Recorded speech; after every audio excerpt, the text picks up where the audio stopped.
जी अम्मा, बुलवाया आपने मुझे? हाँ बैठो। वो जाके ना वकील से मिल लो। वकील से? क्यों?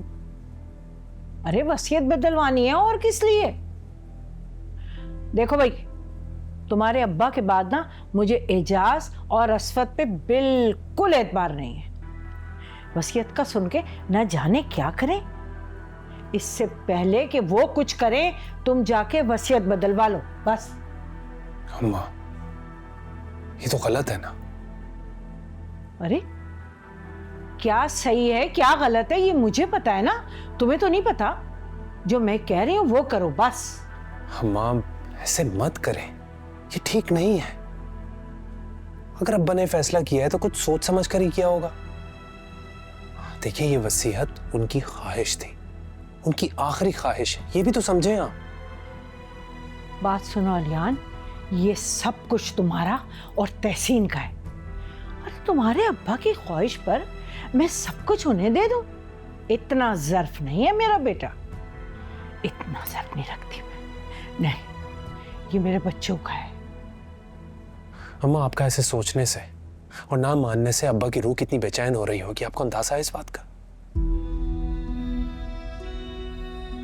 मैं नहीं चाहता कि कल को कोई ये कहे कि असलम साहब ने एक फैसला किया और उनके बेटे ने वो फैसला नहीं माना। मैं नहीं चाहता कि कल को कोई मुझे दूसरों का हक खाने वाला समझे। अम्मा, दौलत कुछ नहीं होती है, रिश्ते अहम होते हैं। और आप ये भी तो सोचें कि अब्बा हमारे लिए कितना कुछ छोड़कर गए हैं। अगर वो चचा को कुछ दे रहे हैं तो ये उनका कानूनी और विरासती हक है। इस हक से उन्हें महरूम करके हमें क्या मिलेगा?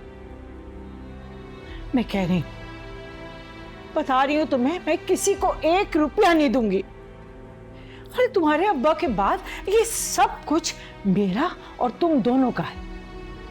अरे तुम्हारे अब्बा की ख्वाहिश पर मैं एजाज को कुछ क्यों दूं? इतना ज़र्फ नहीं है मेरा। देखो लियान, मुझे तुमसे कोई बहस नहीं करनी। जो मैं कह रही हूं वो जाके करो, और जल्दी से वकील से मिलो जाकर बस।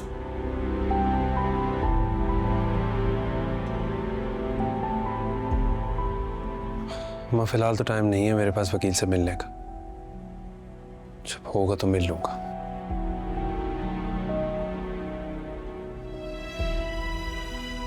अरे देखो तो सही, खामखा उन्हें दे दूं? हरगिज़ नहीं दूंगी एक पैसा भी। सब मेरा और मेरे बच्चों का है। क्यों दूं भाई?